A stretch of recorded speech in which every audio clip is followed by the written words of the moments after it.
Shiki was just an average delinquent who had been expelled from school, but when a mysterious stranger attacks him and kills his father, he learns that he has demon blood in his veins and decides to master his powers to get revenge. Long ago, a race of demons called Oni lived in Japan, destroying everything and killing humans as they pleased. No one could dare to stand up against them. But then a brave man named Momotaro emerged as humanity's savior. He attacked the base of the Oni, killing thousands of them. But that was just the beginning of a long war between Momotaro and the Oni that continues even in the modern age. Unaware of how this old fairy tale is linked with his destiny, a teenager named Shiki is cleaning his firearm collection while talking to a friend on the phone. He laughs about the fact that he recently got expelled from school because of a fight and says that he doesn't even mind it because he was sick of seeing the ugly face of his classmates each day. Just then, his adoptive dad Tsuyoshi arrives there and hits him on the head, demanding him to explain why he got expelled from the school. Shiki tells him to leave him alone and Tsuyoshi moves ahead to hit him one more time for being an ungrateful bastard. But Shiki dodges him this time. Tsuyoshi then asks Shiki what the hell is up with all these guns because they run a wine shop and not a gun shop. Shiki taunts him that the wine shop is barely running because everyone knows that he is losing customers. Tsuyoshi claps back, mocking him for acting so high and mighty after being expelled from school, and Shiki takes it personally. He says that he will never become a loser like Tsuyoshi, and he is really relieved that they are not related by blood. That hurts the old man's feelings, but then he heads downstairs because of a business call. Tsuyoshi leaves for a delivery, and Shiki sighs, wishing that some rich man had adopted him instead. He then tries to practice his aim, but an explosion outside the house startles him. He goes outside to see what is happening, but a dense fog blocks his view. Suddenly, a gust of strange black mist shoots out of the fog and Shiki falls back in shock. The mist follows him, grabbing his leg and dragging him outside before dropping him on the street. As Shiki gets up and wonders what the hell is happening, a scary old man dressed in white appears there, ready to attack him. However, the very next moment, Tsuyoshi returns there and he rams his car into the attacker before telling Shiki to get into the car. He drives away as fast as he can, saying that their only option is to leave the country now. However, Shiki has still not processed what just happened. He asks his dad how could he just kill someone with his car, but Tsuyoshi tells him that the man is not dead yet and they need to get as far away from him as they can. He is really distressed and tells Shiki to listen to him carefully as they don't have much time. Tsuyoshi tells Shiki that he is a descendant of the Oni, and the guy who just attacked him is the descendant of Momotaro. Shiki tells him to stop joking because it is not the time for that, but Tsuyoshi tells him that he is serious. Just then, a blade made of black mist penetrates the car's roof, and Tsuyoshi barely dodges it. He realizes that the attacker has caught up to them, and then suddenly, the windows of their car are covered by black mist, completely blinding them. Tsuyoshi stops the car near an abandoned warehouse and quickly gets out of it, telling Shiki that they need to hide immediately. Just then, the car explodes, and when Tsuyoshi turns back, he finds that Shiki is missing. Luckily, he sees a trail of black mist entering the warehouse and realizes that his son has been taken there. Inside the warehouse, Shiki finds himself trapped in a giant web made out of the black mist, with a scary guy named Samadare standing in front of him. Samadare tells Shiki that the Oni blood in his veins makes him nothing but a pest, and exterminating such pests is the job of the Momotaro agency. Shiki is still in shock that Samadare survived being crushed by a car, but just then Tsuyoshi comes there, telling him that the fairy tale of Momotaro is a real story.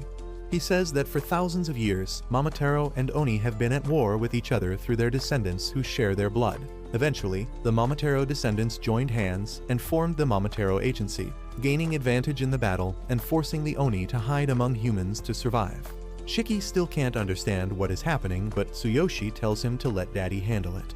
Samadare suddenly creates two swords out of black mist, and in response, Tsuyoshi also unleashes the same ability to fight him. The two men dash towards each other, clashing their blades and releasing a powerful shockwave. Tsuyoshi somehow pushes Samadare back, but he calls him weaker than he used to be back then. Samadare explains that the black mist is the unique ability only the descendants of Momotaro can use, and Tsuyoshi was once his senior in the Momotaro agency. Shiki is aghast on learning that his dad is a descendant of Momotaro, but Tsuyoshi says that he has forgotten about that entirely. Samadare asks him if he has also forgotten how dangerous Oni are. He declares that for the crimes of sheltering an Oni, Tsuyoshi will also be eliminated. Tsuyoshi responds by attacking him first, but he and Samadare are equally matched in strength. Shiki can only watch their crazy fight in bewilderment, while Samadare asks Tsuyoshi why is he protecting a monster who only lives for destruction. Tsuyoshi tells him to shut up and tries dealing serious damage to him. But Samadare is much faster than he expected. He easily dodges the attack and then hits Tsuyoshi with a super fast combo, severely injuring him and knocking him out. Shiki is devastated on seeing his dad bleed out, and he curses Samadare, saying that he will kill him. Samadare, however, tells him that he is going to go to the afterlife with his dad soon. Just then, Tsuyoshi grabs his feet and Samadare asks him why is he going this far to protect an Oni, and he replies that he needs no reason to protect his son. He says that Shiki has not harmed anyone yet, and it is wrong to kill him just because he has Oni blood. Samadare just creates a black mist sword to finish him off, and the rage boiling inside Shiki finally hits its limit. As his eyes turn red, he swears that he will kill the bastard who is trying to hurt his dad, and his demonic powers awaken. He starts bleeding from every pore of his face, and his demonic horns sprout out of his head. Shiki yells that he will kill Samadare, and when the man turns around to see him, he finds that Shiki is no longer restrained by the web. The very next moment, a bunch of guns made out of blood pop up next to his face, but thanks to his quick reflexes, he manages to block all the shots. However, Shiki has already moved on from that location, and while Samadare wonders where he is hiding, he notices blood dripping from the rooftop where Shiki is hanging upside down like a deranged Batman. Seeing his blood-covered form, Samadare realizes that Shiki has awakened, and now he can fight by manipulating his blood. But that is not even the scariest thing about fighting an Oni. Suddenly, Shiki lunges towards him, pushing him back with his powerful strikes. Samadare quickly flips the table on him, slashing his arm off, but Shiki jumps back and instantly regrows his arm. He then screams madly and Samadare begins to sweat because he realizes that this fight is not going to be easy. Shiki manifests his power in the form of numerous guns made out of blood, and Samadare is forced to use all his strength and speed to block the bullets. Just then, Shiki fires a freaking missile at him, and thanks to his instincts, Samadare dodges it by a very small margin, and the rocket explodes behind him. The old man is forced to run away from Shiki's ruthless assault, but then he throws his sword at him, hoping to take him down quickly. However, that is not nearly enough as Shiki quickly reaches him and kicks him away. Samadare is too tired and injured to move fast enough, and Shiki steps on his face before unloading a full military battalion worth of ammo on his ass. However, Samadare somehow manages to get away with his life, even though he is terribly injured. He curses Shiki, but then suddenly, Shiki collapses and the guns made of blood shatter. His Oni transformation is undone, and as he stares at his bloody hands, Shiki loses his mind, wondering what the hell just happened here. Samadare recalls this as a typical reaction of people who awaken their Oni powers for the first time.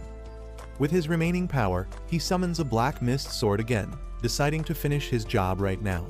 However, just as he is about to stab Shiki, Tsuyoshi jumps in between them, sacrificing himself to save his son. Samadare asks him how he could risk his life to save the boy, even after seeing the monster he became. Tsuyoshi just thinks of how Shiki was a cute little boy and tells his old friend that it was not a bad thing to be a happy father, even if it was for a short period.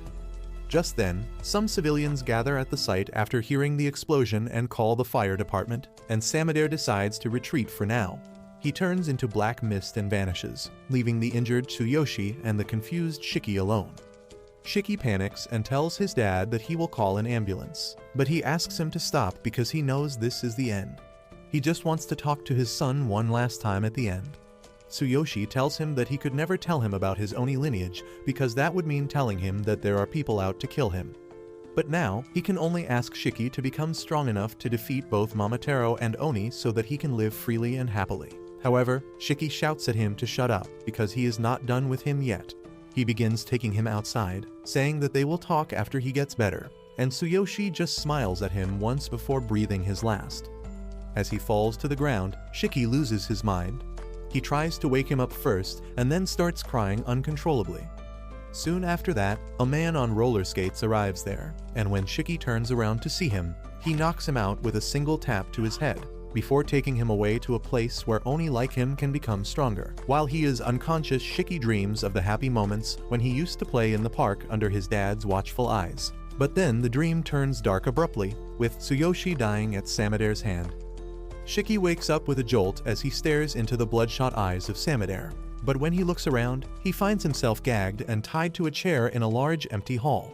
Right behind him, the skater guy who kidnapped him is doing one-arm handstand push-ups with his umbrella, and he gets back on his feet as soon as he sees Shiki awake. The edgelord introduces himself as Nato, a fellow Oni, and quickly manifests his horns. Shiki is too confused by everything, and he can't even pay attention to Nato, who refuses to tell him where they are right now. He informs him that his dad's body is stored safely in another place, and he brought him here for retrieval and evaluation.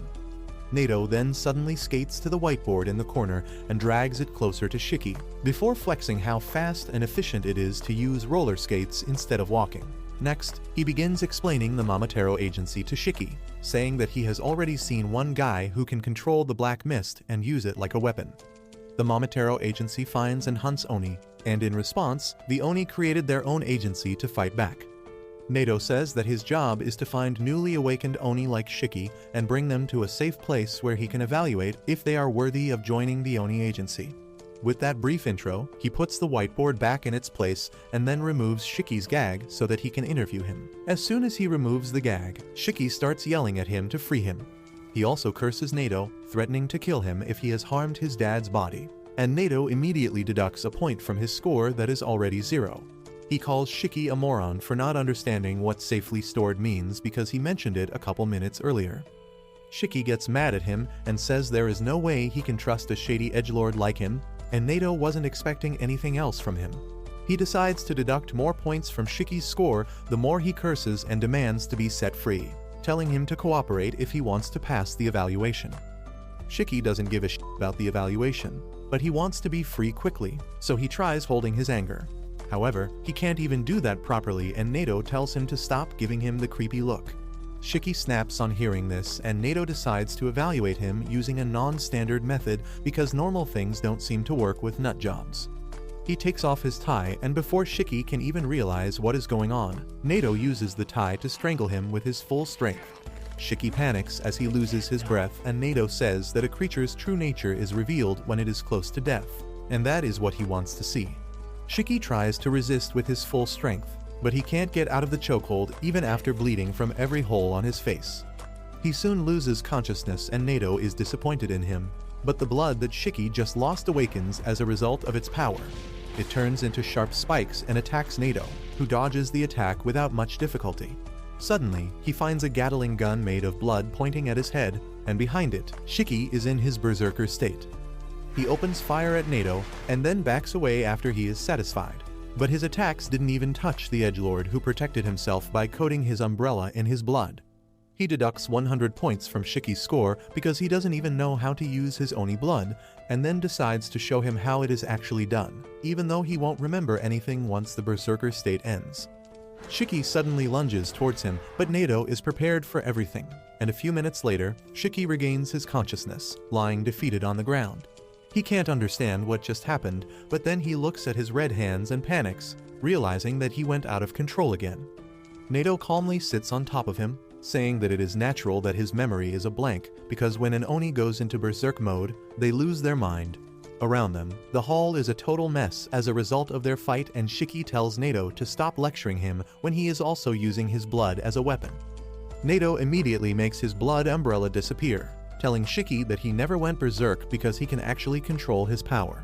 He then declares that there is nothing to be said anymore because Shiki is disqualified from joining the Oni agency.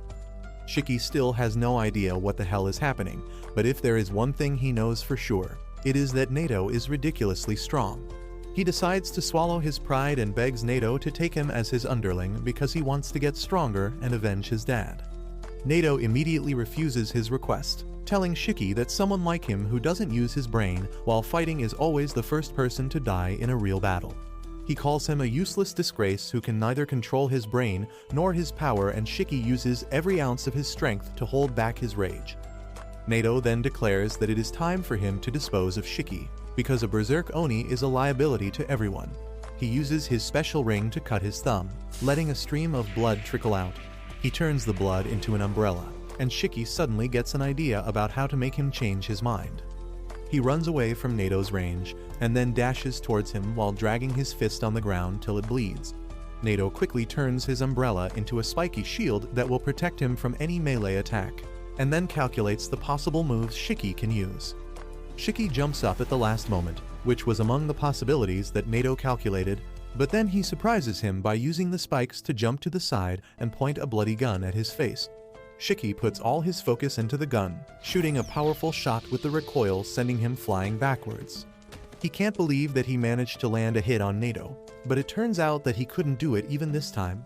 Nado simply blocks the blood bullet with his finger and shatters it, not giving Shiki any credit for the attack because he went halfway to berserk mode in order to attack him. As Shiki seems to lose his mind again, Nado decides to finish him off with his special move. He puts himself in a protective cage and summons archers made using his blood, ready to shoot at his command. However, as he notices Shiki fighting back against his berserker instincts and getting his power under control, Nado cancels his special move. Shiki is proud that he managed to control his power, but he falls on the ground because he just used up too much energy. Nado can't believe that not only Shiki controlled his powers, but he also suppressed berserker mode, which is not something everyone can do.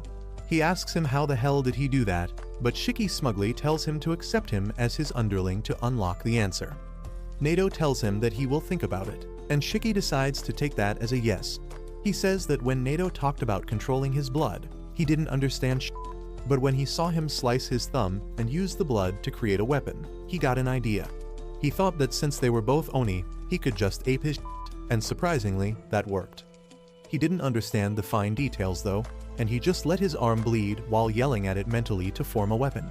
Shiki is still hyped that his gambit worked and asks Nado what he thinks about that. Nado thinks that it is utter bullshit because that is not how things work.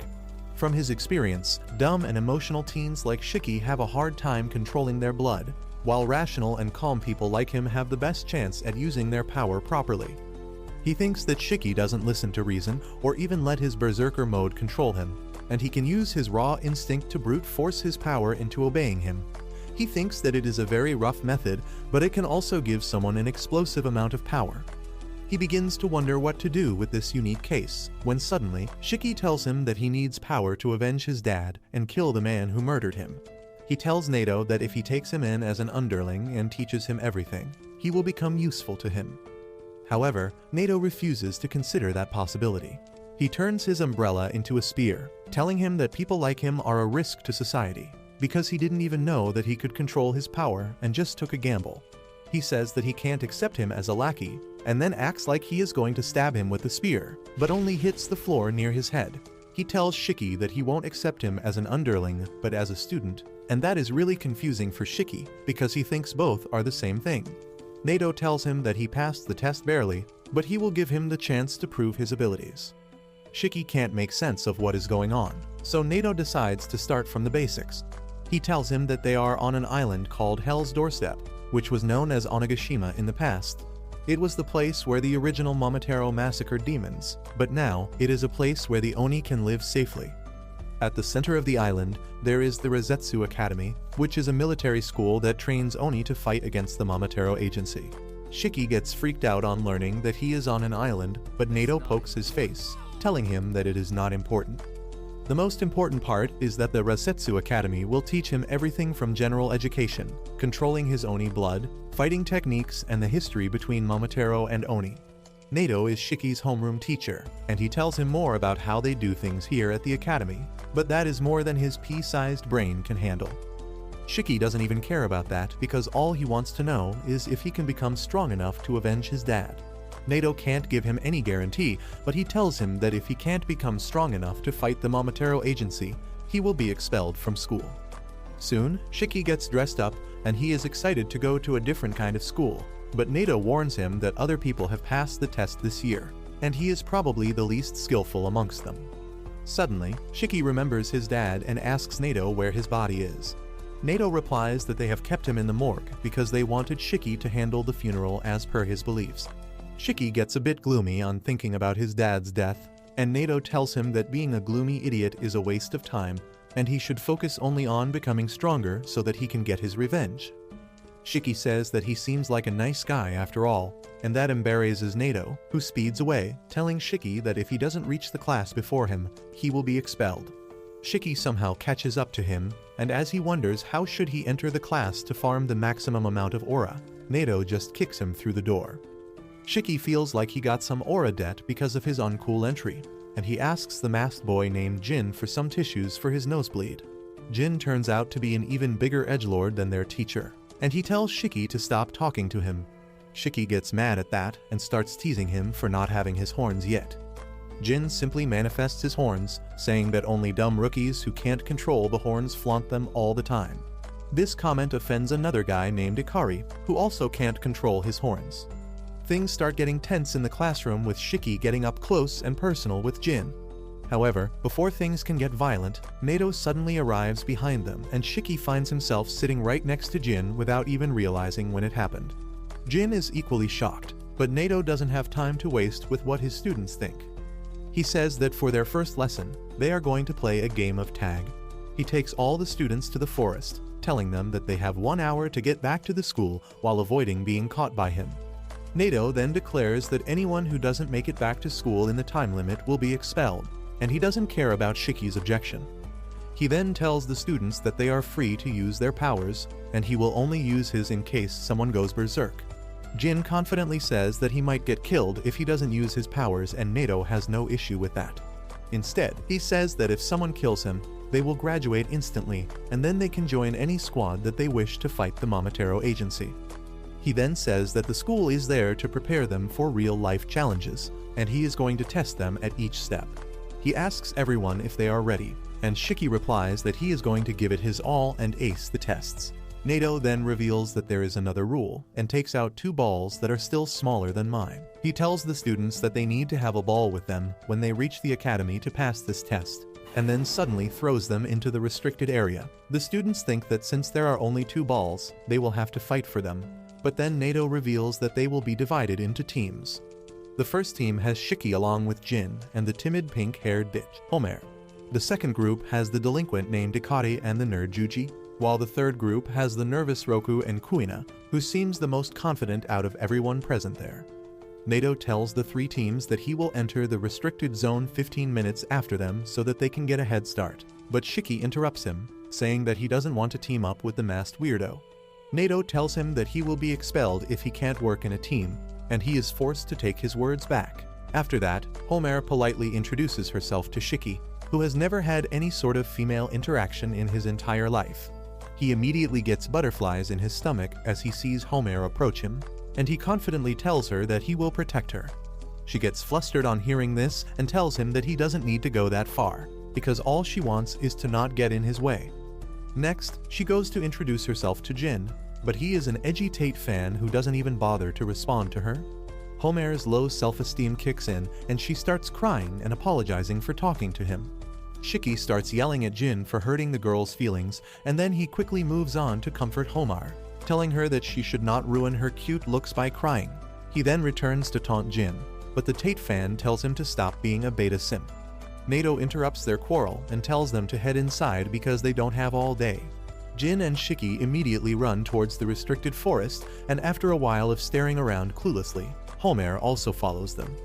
Inside, Jin starts jumping through the trees like a ninja from Naruto, thinking about how killing Nato will earn him his graduation and the right to join whichever squad he wants. He wants to take this chance to get on the front lines and face his greatest enemy again. But then suddenly, Shiki tries attacking him from behind, snapping him out of his internal monologue. Jin asks him what the hell is wrong with him, and Shiki replies that he is going to prove that he is stronger than him. Jin is all in for a fight as well, and he removes his mask to reveal some terrible scars around his mouth. Shiki is creeped out, but he says that only weaklings show off their old scars, but Jin doesn't fall for his taunts. He simply removes his gloves, revealing that his hand is covered in stitch marks too. He tears one of the stitches to let out his blood and turns it into circular saws. Shiki is shocked to see this because he thinks that the author of Chainsaw Man will sue them for copying his ideas. Jin tells him to stop wasting his time and run away if he is scared, but Shiki replies that if he runs away now, he won't be able to avenge his father's death. Jin is taken aback on hearing that, But then he suddenly grows menacing as he tells Shiki that they will never be able to understand each other. Shiki tells him that he doesn't want to understand him in the first place, and bites his thumb to release his blood. However, he fails to turn it into a gun this time and panics, wondering what exactly he should do to make it work. He decides to fight back using a stick because that's the only option he has, but he soon realizes that he is no match for Jin, who can cut trees with just one strike of his chainsaw arms. Meanwhile, Homer is trying to find the two boys when suddenly, she hears the loud thud from trees falling on the ground. She suddenly panics and her inferiority complex kicks in, thinking that she is not fit to be in a place like this. However, she cheers up a bit on thinking that Shiki called her cute, and she decides to look for him, not realizing that she was just a few feet away from one of the balls. At the same time, Shiki is trying to fight against Jin with his bare fists. Jin doesn't even use his chainsaw powers against him, and he is still able to whoop his ass with ease. Shiki keeps wondering how can he control his powers so easily, but then he realizes that Jin's ability is different from his or Nado's. He loses his focus while thinking about the true nature of their abilities, and Jin is able to knock him down with a single punch. Shiki feels frustrated because of this, and Jin decides to let the loser cry in peace. However, just as he starts walking around, Shiki gets back up on his feet, telling him that the fight isn't over.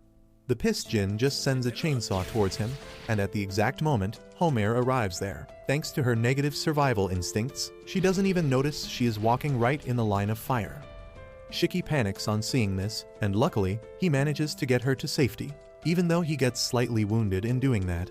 He quickly gets up from top of Homer and tells Jin to apologize to her, but Jin replies that it would have been her fault if she died from his weak attack. Shiki is pissed at this, but then suddenly, he hears Homer chanting she is sorry like a prayer. He tells her that it is not her fault, but Homer is in a trance and she suddenly starts bleeding out from her nose.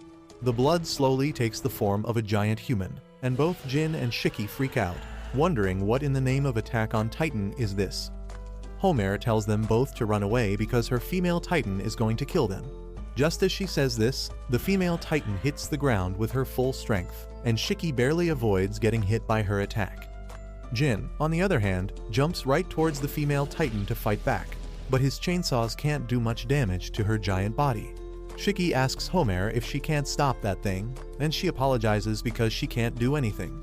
She suddenly collapses after losing too much blood, and Shiki decides to get her away from the female Titan to help her. However, he is shocked to see the Titan protecting her, and even Jin wonders if Homer's blood has a will of its own. Suddenly, the female Titan starts spitting blood violently, and while Jin hides behind a rock, Shiki takes the full force of the attack head-on. The crying Homer asks the female Titan to stop, calling her elder sister, and Shiki gets up, confused about what she means. Homer once again asks him to run, but Shiki refuses, saying that she will die of blood loss if he doesn't help her, and he doesn't want to see anyone else die in front of him ever again. Suddenly, the female Titan lets out a powerful roar whose shockwave reaches even the rest of the students outside the forest. Nado watches everything from a treetop, and he decides to let Shiki and Jin try to deal with Homer's blood release ability before he steps in. Back at the location of the battle, Shiki tries injuring himself to draw blood and use it as a weapon, but that doesn't happen. The female Titan attacks him and he dodges, but then the female Titan scoops up some rocks from the ground and hurls them at him. He takes a hit and gets flung away, but the thing that hurts him most is how pathetically weak he is right now. He has never lost a fight before, but now he is just a useless brat. He starts crying because of frustration, but then Jin comes out to join the fight and tells him to go home if he is going to cry like a Shiki gets mad at him and tells him that he was just sweating from his eyes, but Jin doesn't have time for that. He slices open his wounds again, and this time, he creates two different types of chainsaws on either arm. The damage he took from the female Titan's previous attack is still bothering him, but he is determined to win every fight in front of him. Nado just watches from afar, and he is impressed that Jin can create two types of weapons at the same time. He begins explaining how Oni blood can take any form they imagine, but it is often influenced by their past trauma, preferences, and experiences. Meanwhile, Jin rushes towards the female Titan, using the circular chainsaw to climb up. He then tries to ape Levi Ackerman by attacking the female Titan's neck, but she sacrifices an arm to protect herself. While he fights the female Titan, Shiki screams at his hand to make something. He wonders why he can't make a weapon when Jin can, But then suddenly, he realizes that Jin only makes things for cutting, and even Homer has a personal connection with her female titan. He thinks that he can make guns because he likes them more than an average American, and he suddenly figures out how to control his powers. On the other side, Jin is having a hard time fighting the female titan, who suddenly lets out a loud roar that bursts his eardrums. He loses his sense of balance and thinks that he is going to die, and even Nato gets ready to step in, but then Shiki declares that he will take the fight up now. He points a powerful grenade launcher at the female titan, and Nato is impressed that he figured it out. Shiki is thrilled to try out his new weapon, but then the female titan attacks him. He dodges her attack and then fires a grenade at her, blowing her apart instantly, and both Jin and Nato are stunned to see his power. The female titan starts vanishing as her fragments are scattered everywhere, and Homer loses consciousness. Meanwhile, Jin is still astonished by Shiki's firepower when it suddenly starts raining blood. However, it was just the blood scattered in the air from Shiki's previous attack, and it soon turns into normal rain. Jin realizes that Shiki's attack didn't just kill the female titan, but it also changed the weather. Shiki, on the other hand, doesn't even think about that. He starts heading towards Homer to see if she is fine, but then his vision gets blurry and he falls to the ground, unable to move. Just then, Nato comes there, telling him that he unleashed a ridiculous amount of blood just now, and that is why his body doesn't have any strength left. Shiki tells him that he can still go on and somehow forces himself to stand up. But that doesn't last even for 5 seconds, and he once again falls to the ground. Nato calls him a noob who can't even control his power, but he realizes that Shiki's power was beyond anything he has ever seen. He tells Shiki that if he uses up too much blood, he could even die, and that makes him worry about Homer instead of him. He asks Nato to check up on her because she might have used a lot of blood, and he is fine being checked after her. Nato was not expecting Shiki to worry about another person when he himself is in such a serious condition, but just as he is about to help them, Jin launches a surprise attack on him. Thankfully, Nato's reflexes are fast enough to block the attack, and he pushes Jin back, who tells him that they don't need to worry about the losers. Nato asks him what happens if Homer dies because she can't get emergency treatment, and Jin replies that it doesn't concern him. Nato is disgusted on hearing that, and he makes it clear to Jin that he hates selfish bastards like him. Jin doesn't care about that either, and he just asks Nato to confirm that he can graduate if he kills him. Nato promises that he is speaking the truth, and that is enough for Jin to dash straight at him. Nato blocks his blood chainsaw using his umbrella that is made from the same material as the Hulk's pants because that thing is indestructible. He then presses a button to release a smoke screen, and Jin thinks that he is trying to take him down with a surprise attack. He is confident that he can kill Nato the moment he steps into his range, but the next moment, he gets hit by some swift bullets. He immediately takes cover behind a tree, and Nato keeps firing rubber bullets from his multi-purpose umbrella towards him, saying that the bullets won't kill him, but they will hurt like hell. He also purposefully targeted Jai's injured hand earlier for maximum damage. Jin realizes that Nato plans to keep a safe distance between them because he thinks that he can only use close-ranged weapons. However, he has a few secret tricks for times like these, and he immediately leaves the tree's cover, dodging Nato's bullets before sending some flying blades towards him. Nato dodges them easily, but he is surprised that Jin has a counter for enemies that can fight outside his range. Jin keeps attacking him and then appears behind him mid-air, thinking that he won't be able to defend now. However, Nato just throws a bomb at him, and Jin panics. Luckily, it turns out to be another harmless smoke bomb, and Jin thinks that Nato is going to shoot him from a distance again. That is why he doesn't even anticipate Nato coming in from behind and hitting him with a spine-crushing punch. Nato lectures him about being too sure about his predictions in a battle because that makes him vulnerable to surprise attacks. Jin is too injured and exhausted to even move now, but he keeps trying, and Nato has to invert his umbrella and use it as a cage to contain him. Jin keeps trying to break free from the umbrella, and Nato asks him if he is so desperate to see his dad. He suddenly goes silent on hearing this and then asks Nato how did he know about that. Nato replies that he looked into his files, so he knows a few things about him, including the fact that his dad is a Momotaro. While every cell of Jin's body revolts on hearing this, Shiki is shocked to learn that both of them have similar backstories. However, Jin is filled with hatred as he admits that his father is a Momotaro, and that bastard took everything away from him. He killed his family and then did experiments on him, leaving scars all over his body. Jin remembers how he survived on garbage and the hatred against his father. He swears that he will kill him with his own hands, even if he has to risk his life for that. In his enraged mode, Jin suddenly gets a burst of power, allowing him to uproot the cage holding him down. However, before he can do anything, Nato grabs him by his face and then slams him into the ground, calling him a stupid brat. He tells him that if he dies while chasing his dream, he is an idiot who will never be able to achieve them. He tells him to live for the sake of making his dream come true, even if it means accepting defeat and humiliation. Jin finally stops moving with that, and then Nato calls the school to send the nurse because he has an injured student here. He informs the school that Homer has been retired from this test because of her blood loss, and Jin has also been tied up. Shiki, on the other hand, is still standing, and Nato tells him that he has barely 6 minutes before the time limit runs out. He has one of the balls in his hand and tells Shiki that he can either try to take it from him or find the remaining ball within 5 minutes and reach the school. Shiki says that it is not fair, but he has no choice except playing by Nato's rules. He immediately runs away, and Shiki decides to chase after him to see what he does.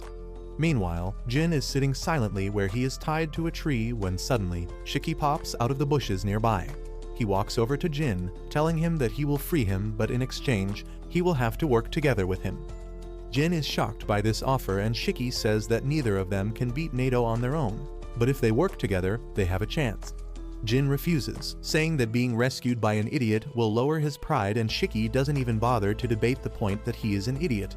He asks Jin if his pride is more important to him than his goals, because he cannot achieve his goals just by sitting here. Jin asks him why does he even care about that, and Shiki reveals that his dad was a Momotaro too. Jin is shocked to hear this, and then Shiki pulls the good old Naruto on him, telling him that they are the same. Meanwhile, Nato is looking for Shiki, and since he can't find him, he doubts that he returned. Just then, he sees Shiki running away while cursing Jin, and decides to corner him immediately. Shiki stops as soon as Nato jumps in, telling him that he is running out of time while flexing his ball. Shiki starts cursing Jin in his mind, not because he is not helping him, but because despite being rescued, he wanted to be the one in charge. Just then, Jin jumps at Nato from above, aiming for the ball, but he easily dodges him. However, that was just a feint, and Jin's real move is to throw a stone tied to a rope at Nato. The rope loops around him, quickly restraining him, and then Shiki catches the other end. He and Jin start pulling Nato with all their might, but he digs his heels into the ground, pretty sure that they don't have enough stamina to win against him. Suddenly, Jin shoots a blood blade at Nato, forcing him to dodge, and he loses his balance in an attempt to do that. That is enough for Shiki, who rushes towards him and hits the ball out of his hands. The ball lands near Jin, and Nato is pretty sure that if he tries to take it to the school, Shiki will try to steal it from him. He plans to take it from them while they fight, but to his surprise, Shiki tells Jin to take the ball and run. Jin does exactly that, and Shiki keeps cheering on him excitedly. He tells Nato that they got the ball from him, but then Nato reminds him that only the person who takes the ball to the school passes, and at this rate, that will be just Jin. Shiki is stunned on realizing that, and Nato realizes that he is a complete moron who doesn't think about the benefits and losses before taking any action. He does indeed regret his decisions quickly and yells at Jin to come back, but he is too far away to listen to him now. Jin is sure that he can make it back to the school in time at this rate, but then he remembers how this would not be possible without Shiki's help, and suddenly, he can't just abandon him. He turns around and runs towards Shiki, who is dumbfounded and asks him if he is as directionally challenged as Zoro. Jin tells him to shut up because the only reason he is doing this is because he doesn't want to owe his success to an idiot. He would rather fail and achieve his goal on his own, and that is why he asks Shiki to take the ball and head to the academy. However, just as they are about to make contact, a small pink creature comes running there at great speed and stops right in between them. Nato immediately pauses the test, telling them that they shouldn't fight when Muku, their high-speed courier delivery pet, is here with them. He knows that Muku is dispatched only when there is an emergency, and he activates the radio on its back to receive a request for backup from the Kyoto branch that is under attack by the Momotaro agency. Outside the test zone, the rest of the students are patiently waiting for their turn, thinking that Shiki and others failed because it is already past the time limit. However, Nato returns along with Shiki and Jin just then, telling the other students that the Kyoto branch is in serious danger. and it is requesting backup, so they are heading there instead of conducting the test. They immediately get on a boat and head towards the Kyoto branch, and the students have mixed opinions about being on actual battlefields so quick. However, Nato tells them that they won't be fighting, and he only needs them to support the actual fighters. Soon, they reach Kyoto and Nato leads them to the area around a famous temple, saying that the Oni agency base is located right underneath it. He takes the students to an ordinary-looking restaurant, where a creepy old woman welcomes them. Once they reach the living room, the old woman reveals a secret underground staircase that will lead them to their destination. Meanwhile, at another location, Tsubakiri, a captain of the Momotaro agency, has just finished hunting down a unit of Oni. He calls them a bunch of maggots pretending to be soldiers, and his vice captain Yomogi tells him that he went overboard again. She complains about all the mess he made because it is going to be a pain to clear it, and Tsubakiri replies that he just gets too annoyed when he sees maggots. He wishes that they got to face a female Oni instead because they are resilient and can tolerate more pain than males, which makes them a good choice for his experiments. Yomogi tells him that his experiments are disgusting, and she hates them, especially the thing that is walking towards them. Tsubakiri tells her not to be cold to his favorite creation, which is a blend of a dog, a monkey, and a pheasant. He has named it Ugly, and that is the only thing Yomogi can agree with him on. Tsubakiri says that Ugly is his important research specimen as well as a loyal member of their anti-Oni biological weapons. Mommy Yomogi says that their job is to kill dangerous Oni and save civilians, and he should contribute more to that rather than wasting his time on creepy research. Tsubakiri tells her that Oni blood is a truly fascinating thing, and he is doing his best to help in his own way. He claims that if they can learn how to control Oni blood on their own, it will surely help the Momotaro agency tremendously, and even better, if they can turn the healing factor of the Oni blood into a medicine, they could become richer than Elan, Jeff, and Zuck combined. Yomogi reminds him that even the Momotaros have similar abilities, and Tsubakiri says that it isn't wise to experiment on people. However, the Oni are maggots in his eyes, and he says that they should experiment on them because simply killing them is a waste. A terrified Oni kid hears all of this while hiding behind the corner, and he tries his best to remain quiet. As soon as he hears the footsteps of the two Momotaro agents head away from him, he takes a sigh of relief, and that turns out to be his fatal mistake because Tsubakiri hears him and immediately comes over to his location. The child freaks out and Tsubakiri decides to take him to the lab. Yomogi tells him that she will knock him out so that he doesn't create problems, but as she is trying to put him to sleep without anesthesia, a drop of blood spills on Tsubakiri's coat. Yomogi realizes that this means trouble, not for her but for the Oni kid. Tsubakiri walks up to him and starts kicking him, saying that even though he is fascinated by Oni blood, it is a filthy thing, and he won't tolerate it on his uniform. He then asks the kid if his parents live nearby, and were they part of the group he just killed. On getting no answer, he lifts up the corpses of the Oni nearby to show them to the kid, asking if his parents are here. The kid is too terrified to even speak, and Tsubakiri decides to crush him with the corpses. Yomogi is creeped out by this because out of all the Momotaro abilities she has seen, Tsubakiri's is the most diabolical. The black mist that comes out of their bodies is actually a special bacteria that lives in their blood, and they can use it to create weapons. Tsubakiri, however, can use the bacteria to control corpses, and she still can't get used to it. Soon, Tsubakiri finishes killing the boy, and he tells Ugly to eat the giant Oni dumpling while they go ahead and find more maggots to kill. On the other hand, Shin and other students are walking through a wide tunnel, and Nato tells them that some shops in this area have access to this tunnel that leads to their base. They soon reach the gate that leads them to the space right below the Uryuta temple, which is fashioned like a traditional Japanese house. The students can't believe their eyes as Nato tells them that this is the headquarters of the Kyoto division of the Oni agency. Just then, a doctor comes out of a room, complaining about all the work he has to do, but his attitude suddenly changes when he sees Nato. The doctor greets him cheerfully and then starts fixing his hair as he notices the blonde baddie.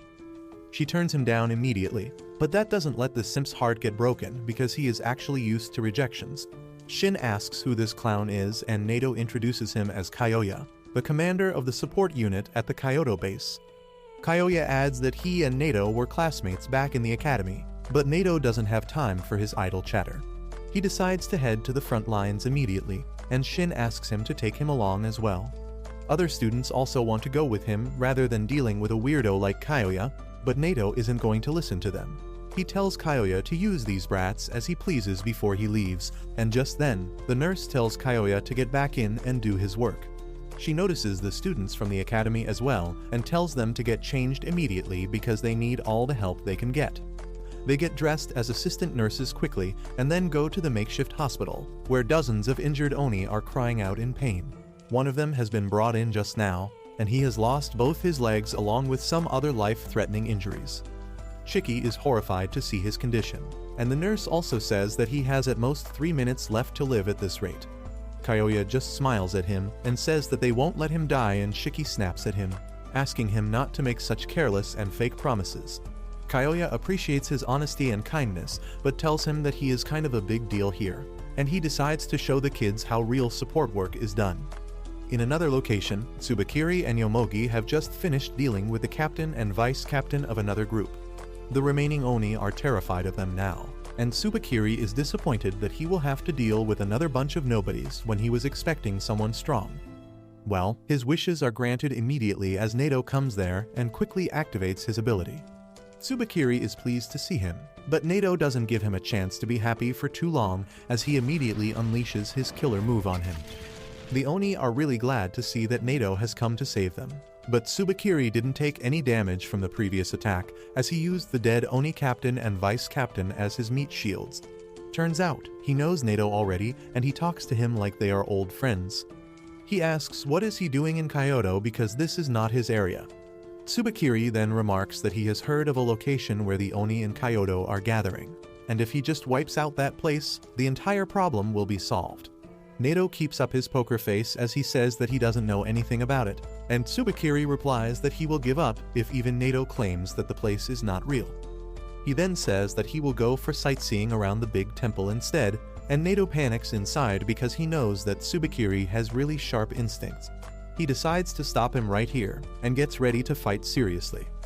Back in the headquarters, Kyoya inserts multiple blood pipes into his body and Shiki asks if they shouldn't be giving that blood to the injured instead. The nurse tells him to shut up and watch as Kyoya heads over to the most severely injured man. He asks him if he wants his hands or feet to regrow because he can't afford both right now. The man summons every bit of his strength to say that he wants his arms so that he can hug his children again. Kyoya promises that he will be able to do that, but this process is going to hurt like hell. He then slices his wrist open to pour his blood into the injured man's mouth, claiming that it boosts the healing ability of a normal Oni by many times. As soon as his blood starts showing effect, the man starts screaming in pain and the nurse tells the students to hold him down. Shiki and others immediately follow her orders, and in the meantime, she tells the others to get more blood from the next room. Soon after that, something starts poking through the man's bandaged arms, and Shiki creeps out as he sees something that vaguely resembles human fingers.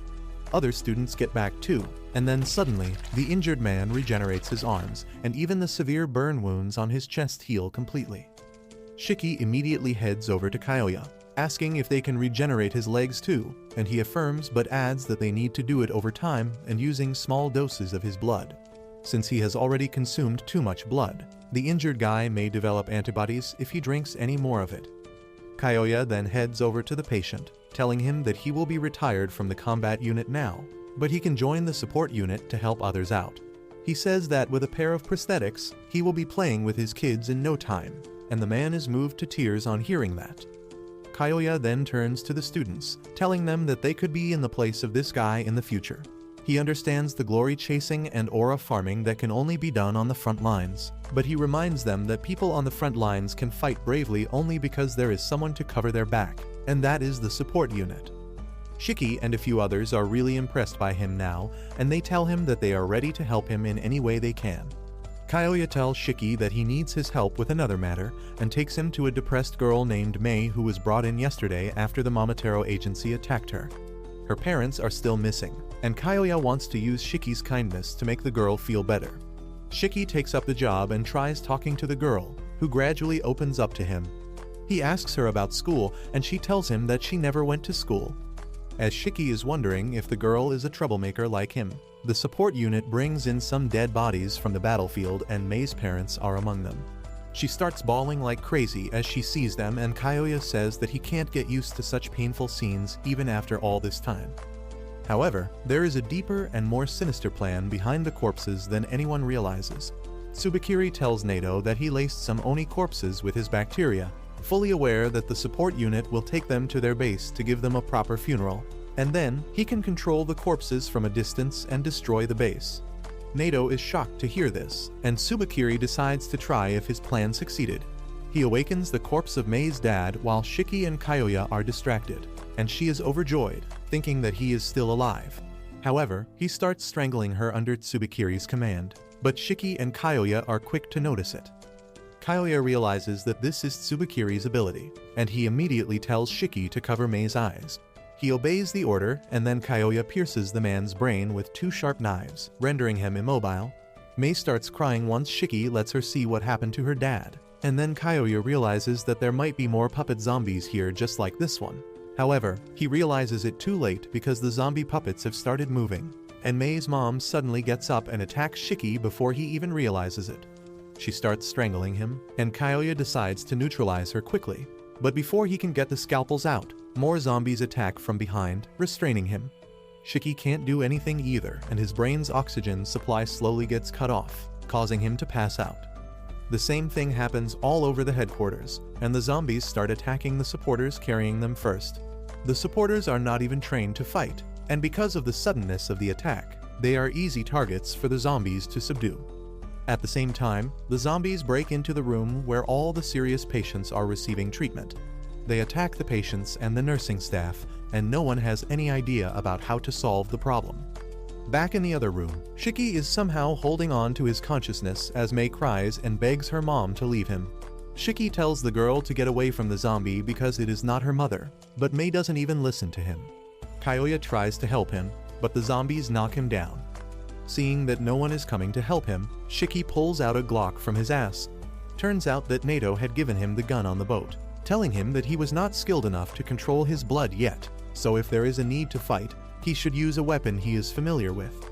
He also told him that the gun had Shiki's blood bullets instead of normal ammo, and that it would hit much harder.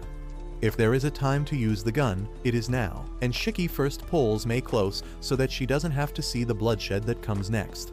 He then points it at the zombie woman's head and pulls the trigger, putting an end to her. Shiki then catches his breath, while Kyoya is still bottoming for 3 zombies at once. Thankfully, Shiki recovers quickly and shoots a hole in each zombie's head, before helping Kyoya get up. Kyoya complains that the support unit is not ready for such situations, and he puts Shiki in charge of cleaning this mess while he evacuates the patients. In the main hall, the rest of the students are fighting with the zombies using just their fists because they are not sure about the situation yet. They wonder how to put the zombies down for good because they get back up no matter how severely they are injured. And just then, Shiki and Kyoya arrive there. Shiki tells everyone to aim for the brains, because that is the only way to stop the zombies. He immediately starts hitting headshots in all directions, and Jin is the first to follow his lead. Jin slices open his stitches and does some surgery on the zombies in front of him, and the others also gradually realize what they need to do. Using this chance, Kyoya commands the support staff to evacuate the patients and treat anyone who is freshly injured. Meanwhile, Shiki keeps firing at the zombies like his gun has infinite ammo, but he thinks that killing people who are already dead is the grossest thing he has done in his entire life. He starts getting first-hand trauma as he thinks that every zombie he kills was once a person who had family and friends who cared about them.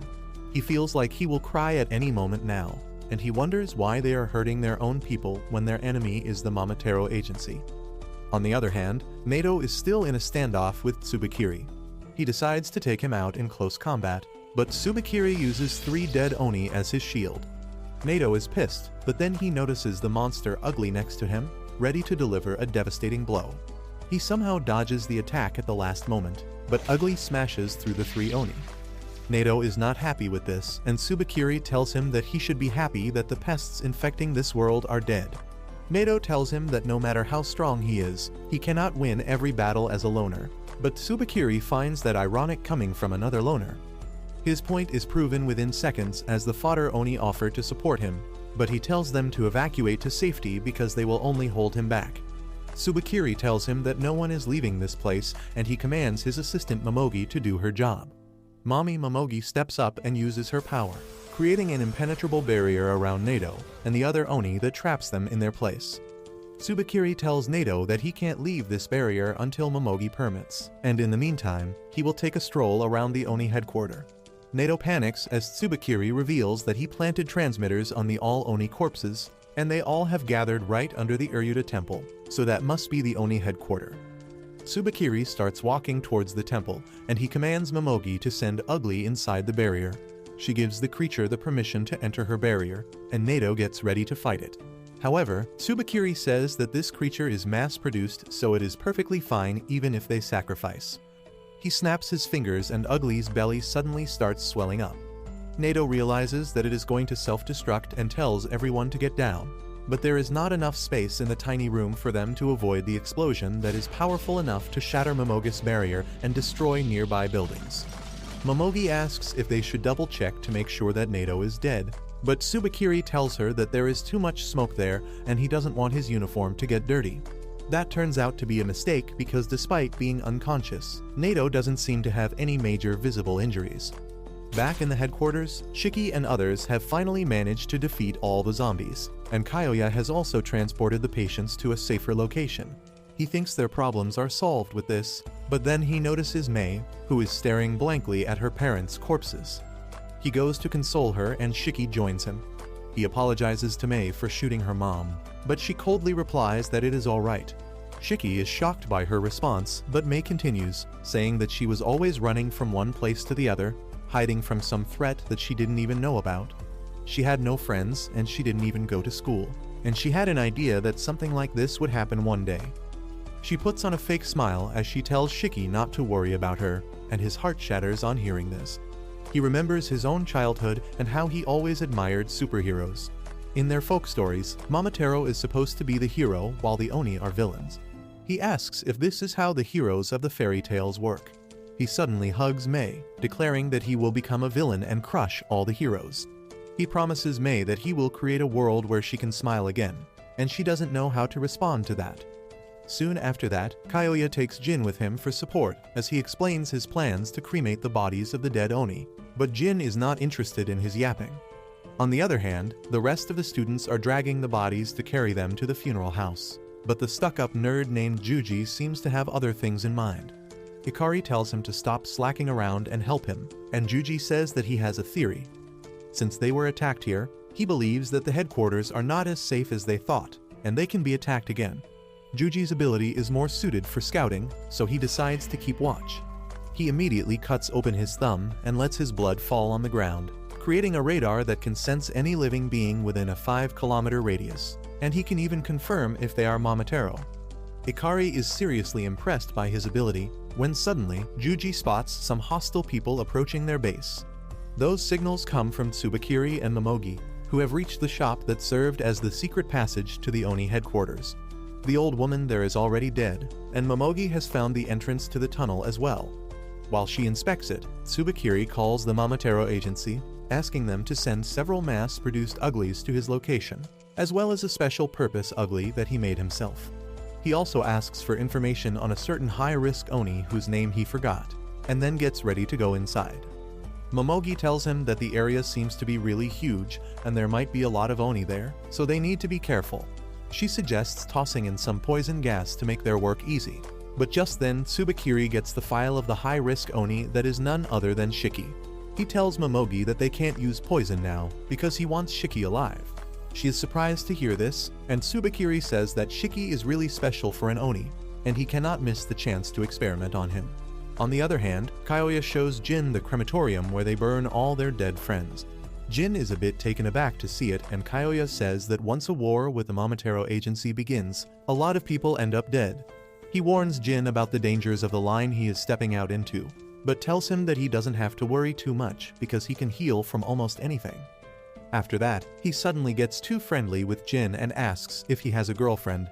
Jin completely ignores the weirdo and walks away, and as Kyoya chases after him, he suddenly senses someone approaching him from behind. He turns around at the same moment he is stabbed by Tsubakiri, who was actually aiming for his back but missed. Kyoya is too surprised to react, but Jin instinctively releases his blood chainsaws to fight against the enemy. However, before he can do anything, Momogi appears behind him, locking his chainsaws in her black prison and then cracking up his arm. Jin cries in pain, but the black prison around his arms don't hold on for much longer. He tries to focus on the enemies despite the pain, realizing that they are in the worst possible scenario right now. Both he and Kyoya are injured, and he doesn't know anything about the enemies. However, Kyoya is quite calm even in this situation, and he tells Jin to rush back and tell everyone about the enemy attack while he stalls the two Momoteros. Jin follows his orders, promising to bring back up, and then Kyoya turns his attention to the two enemies in front of him. Tsubakiri tells Momogi to do her thing, and she creates a gigantic barrier around the entire headquarters. At this point, Kyoya realizes that her ability is to create barriers with her bacteria, and she plans to make sure no one can get out of the headquarters alive. Kyoya begins to calculate his options because he can't fight, and he doesn't think that the students are strong enough to beat the dangerous opponents in front of him. He believes that reinforcements aren't coming anytime soon, and that simply means that he is going to die. Suddenly, Tsubakiri asks him if he knows Shiki, and Kyoya realizes that things are more complicated than he thinks. He decides to fight back to the best of his abilities and pulls out a poison syringe from his coat. However, before he can get the chance to use it, Tsubakiri slashes his neck and leaves a deep gushing wound. Kyoya panics because he couldn't even see him coming, and he falls to the ground as his blood splatters everywhere with high pressure. As Kyoya gradually loses his consciousness, he wishes that if he is going to die, it should be Mommy Momogi who finishes him off. Tsubakiri is not going to grant his wish though, and he thinks that Kyoya is already dead from his single attack. He decides to control his corpse through his bacteria, but suddenly stops as he senses the ugly creatures outside the barrier. He tells Momogi to let them inside, and she grants access to the uglies. Tsubakiri asks them if they have brought what he asked for, and one of them vomits a big box. He then orders the uglies to remove the cover, revealing a decorated wooden block. Tsubakiri asks the uglies to carry the box carefully as they search for Shiki, and at the same time, Jin reaches the headquarters to warn everyone. He is surprised when he doesn't find anyone nearby, but as he enters the main hall, he finds everyone ready to fight. They are relieved when they see Jin, but he is confused about why all of them are gathered in the same place. Shiki tells him that Juji used his ability and found that enemies were approaching them, so they took action quickly and evacuated all the patients. However, before the rest of them could escape, a black wall blocked off the exit, and now they are stuck here. Some people suggest that they should look for another exit, but the nurse says that she has checked everything, and there is no way out. Shiki then asks Jin about Kyoya, but before he can answer his question, an ugly comes there. Everyone is taken aback on seeing such a creepy monster, and they let it walk through them towards a random guy who becomes monster feed while everyone watches. Everyone decides to run away to avoid facing the monster, and Shiki decides to keep Mei safe with him.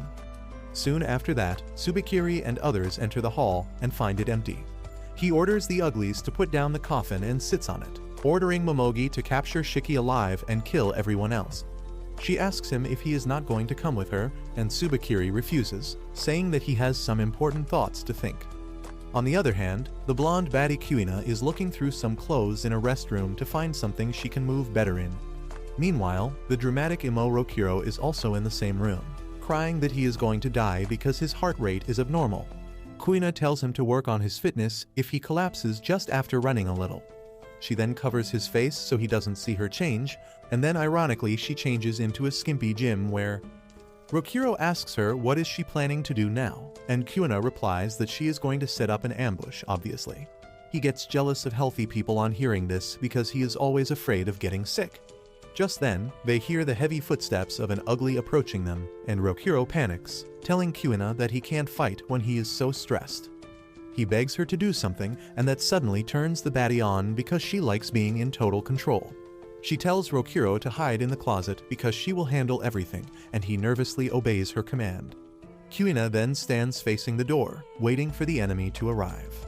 The ugly breaks through the wall and enters the room, but before fighting, it asks Kuina if she is Shiki. She angrily replies that Shiki is the stupid-looking delinquent, and on hearing this, the monster suddenly starts attacking her. It knocks down the closet Rokuro was hiding in, causing him to faint. Meanwhile, Kuina decides to show the monster who is the boss once the room has been thrashed enough. She bites her thumb and her blood transforms into boxing gloves around her fists. On the other hand, Jin runs back to Kyoya to check up on him, and Akari also prepares to face off against a monster. At the same time, Shiki focuses on hiding to keep Mei safe, and the only place he finds is the garden. Meanwhile, Rokuro comes back to his senses and finds the room completely silent. He begins to think that everything was just a bad dream and decides to come out of the closet. But to his shock, he finds the monster's face right in front of him. He panics as he tries to make sense of the situation that suddenly turns even more bizarre as the monster gets up and heads towards Kuina obediently. She caresses its face before getting it in position and then knocks it down with a powerful punch. She then gets on top of the monster and begins landing F combos on its head, till it passes out. Rokuro gets scared of her at this point, but Kuina has fun demolishing the monster, and then stomping on it while it lies helplessly on the ground. It is because of her ability called I Love that turns the enemies covered in her blood into slaves who lose the will to fight against her. As Rokuro comes out of the closet to ask if she really defeated the monster on her own, Kuina proudly tells him that she told him to leave everything to her. The reason that she told him this is not because she is a dependable woman who wants to take care of everyone, but because she is a sociopath who likes to make everyone so dependent on her that they lose the ability to work completely. And right now, it is Rokuro who has fallen into her trap. He kneels before her, thanking her for saving him, and that suddenly sends Kuina's tendency to spoil him into overdrive. She places a bedsheet on the ground and tucks Rokuro to it, telling him that he doesn't need to worry about anything because she will handle everything. He gets nervous because she is too close to him, and Kuina notices that he is looking pale and weak. So she decides to get some food for him, and Rokuro panics even more, thinking that this is a trap because there is no way a girl will pay so much attention to him. He begins trembling in fear that she might use him as bait when the next monster comes, and Kuina starts fussing even more over him. Just then, another monster comes there and Kuina decides to deal with it before returning to her main job of spoiling Rokuro rotten. She thinks that this monster is a weakling as well and decides to deal with it quickly, but the monster turns out to be much stronger than the previous one. He uses his arm as a whip to attack her and drills a hole through the wall behind her. Rokuro immediately hides in the closet again, and Kuina is pissed at the monster who ruined her fun. She jumps at it, activating her power midway, but the monster casually dodges her punch and then stabs her shoulder with its freaky tentacle arm. Kuina somehow manages to get away from it, but the monster then uses both its arms to tie her, and she realizes that she can't use her powers like this. The monster starts pulling her closer, and when she resists, he simply jerks the rope and makes her hit the roof. The monster begins slamming the muscle mommy all over the room, and she is powerless to do anything. In the end, she gets slammed on the ground, and the monster begins stomping on her head. Rokuro panics on seeing this, but that is all this useless piece of trash is good for. He just watches Kuina being demolished and wishes that someone comes to help her. He doesn't even think that he can help her because he is a weakling and a coward. But that makes him realize that he became a pathetic loser without even realizing it. He remembers the time when he was not a cowardly loser, and it feels like an eternity has passed since then. Rokuro grew up in a small backwater village where a lot of Oni lived among the humans, and a girl named Lulu was his first love. He always tried to riz her by showing how cool and brave he was, even though he was terrified inside. However, with Lulu by his side, he felt he could do anything. Lulu also stayed close to him, and they both spent most of their time together happily. However, underneath that perfect life, things were not all right. Lulu was sick, and since she was an Oni, she could not be taken to a normal doctor. The only Oni doctor of the village helped keep her stable and healthy, but one day, the Momotaro agency raided the village, and they killed the Oni doctor. Without him, Lulu's condition worsened, and Rokuro promised her that he would quickly bring another doctor from a nearby town. He asked to trust in him because he could do anything for her, and Lulu told him that he has always been the coolest guy she knew. She asked him to stay like that forever, and passed away immediately after that. Rokuro was broken and devastated by this, and soon after that, he lost his spark. He had no reason to be brave or confident anymore. His hair turned gray, and he developed insomnia. His mental health fell off, and he became the loser he is today. As Rokuro thinks about his downfall, the monster turns his head into a pointed whip to finish off Kuina. Rokuro decides to let it finish the job because he is not capable of saving someone. However, just then, the final words of Lulu spring into his mind. He remembers that she told him to always be cool, and that suddenly awakens something in him. Just as the monster attacks Kuina to finish her off, Rokuro rushes there, taking her away from danger in a split second. He realizes that if Lulu saw him right now, she would be disappointed in him, and he is not going to let that happen. He looks at the unconscious and injured Kuina and thinks that she fought so hard to protect him, and now it is his turn to return the favor. However, he is incredibly terrified right now and doesn't even know if his heart can handle the fight. But he thinks of Lulu once again and calms himself. He bites his thumb to release his blood that takes the form of Lulu. Now that his girl is in front of him, Rokuro calms down even further and asks her to stay with him even though he is not as cool as she would like. The blood construct Lulu hugs him from behind and the blood slowly starts covering his body, removing his anxiety and panic. However, this is not his true ability, and Rokuro is able to activate his ability once he is fully confident. His blood coats his body and Rokuro suddenly turns into some sort of K-pop idol. The monster attacks him after he transforms, but Rokuro easily dodges his attack and then does some fancy spins in the air before landing behind it. The room is already filled with flower petals made out of blood, and each one of them is a deadly blade. As the petals hit the monster, its body is shredded into pieces, but the monster still survives the attack. Rokuro, on the other hand, is brimming with confidence because Lulu is with him. He challenges the monster to attack him and gracefully dodges everything. He then jumps to attack the monster, remembering the summer festivals where he used to dance with Lulu. While lost in memories of his girlfriend, Rokuro dodges the attacks from the monster, cutting off its arms and forcing it to use its feet to fight. He dances around the room, filling it with petal blades, and then deals a lethal combo to the monster, chopping it to pieces. On the other hand, Shiki is with Mei, telling her that she can relax now because the ugly monsters are gone. However, she is still too depressed because of her parents' death and thinks that maybe she should have died with them too. Shiki tells her not to even think of that, because her parents sacrificed their lives to save her, and if she dies, everything will be in vain. He tells her to keep living and fight the despair that is trying to swallow her. He says that the first thing she can do is cheer for him as he beats the bastard who took away her family. With that, Shiki gets up and decides to search for the Momotaro to defeat them. However, Mei believes that he can't win, and Shiki tells her that as long as he doesn't give up hope, he will never lose. Meanwhile, Nato comes to his senses after the other Oni wake him up. He learns that he was knocked out for 15 minutes and the Oni thank him because he took a lot of damage to protect them. Nato doesn't care about that and decides to return to the headquarters immediately so that he can help his students. Back in the headquarters, Shiki reaches the main hall where Tsubakiri is just chilling. As Shiki introduces himself and asks him if he is the bastard who turned the corpses into zombies, Tsubakiri happily affirms. Shiki asks him how could he insult dead people like that, and Tsubakiri just laughs at him, telling him that Oni are not humans, so they don't get human rights. Shiki gets furious at this and pulls the Glock on him, but Tsubakiri just watches him curiously. On the other hand, Jin rushes to find Kyoya, but he is stopped by Mommy Momogi, who tells him that the doctor is already dead.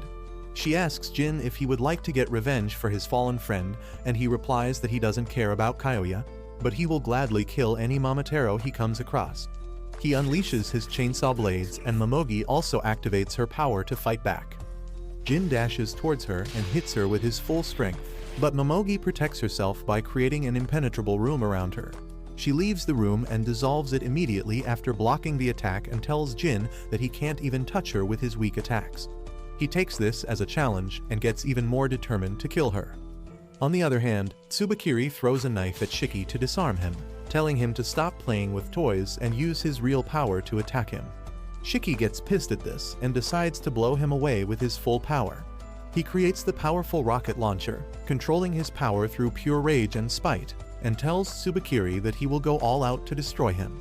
He thinks about how much Mei suffered because of this bastard, and then about how Nato told him not to use his power because he can't control it. Shiki doesn't want anyone to tell him what he can do and what he can't, and he fires the rocket launcher at Tsubakiri, creating a massive explosion. However, Tsubakiri dodged that attack and Shiki takes this as a chance to taunt him, asking if he was so scared that he had to hide to save his life. Anyway, Shiki's attention goes to the coffin, and he wonders what is inside it. Tsubakiri answers his question by opening the coffin's door, and a man dressed in Momotaro clothes comes out of it. He declares that he will eradicate all Oni, and Shiki figures out that this is another one of Tsubakiri's zombies. Shiki calls him a heartless bastard, asking how could he turn the corpses of his own comrades into puppets, and Tsubakiri sighs in response. He calls Shiki a smooth-brained idiot who can't have any new thoughts of his own. He tells him that people have something called free will, and his zombie partner here actually volunteered to be turned into a puppet once he died. Shiki can't understand why someone would choose to do that when the zombie Momotaro suddenly uses his ability on him. He sends dark shockwaves towards Shiki's heart, and in just a few seconds, Shiki finds that his body has become so heavy that he can't even stand up. As the zombie keeps spamming his skill, Tsubakiri says that when other Momotaro turn into zombies, he can use their abilities.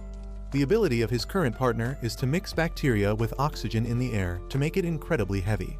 Meanwhile, the zombie keeps repeating the same line about exterminating Oni, and Tsubakiri says that he was also surprised when he first heard him talk.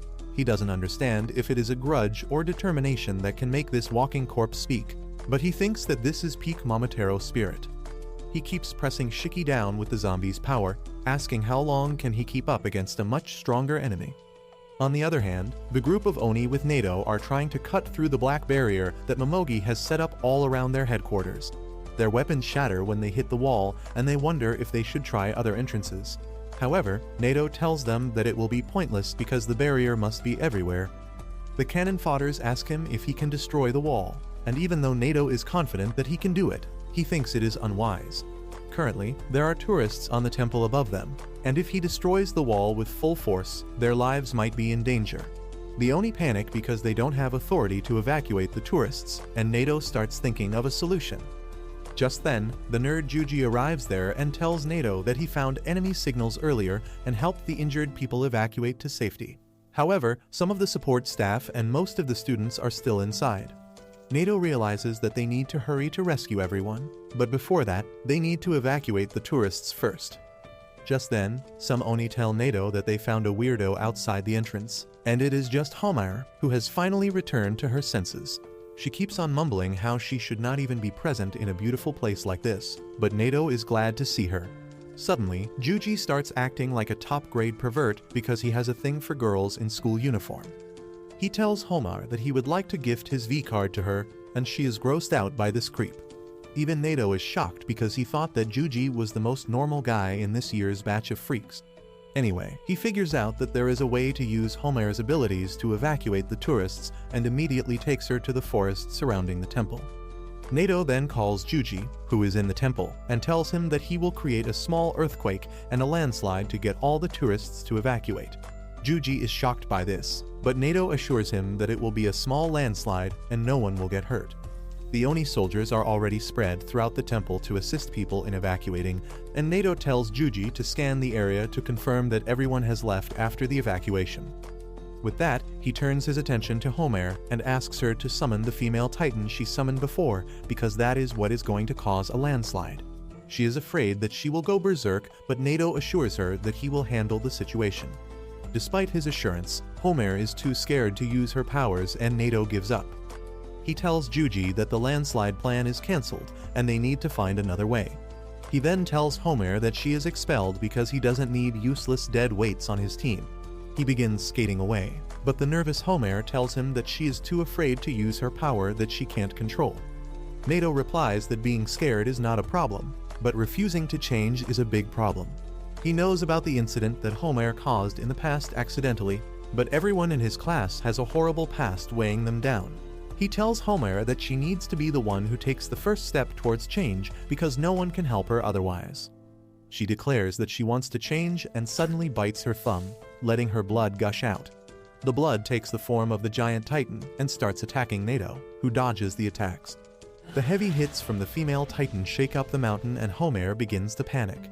She apologizes for not being able to control her power, but Nato tells her it is fine because this is exactly what he wants right now.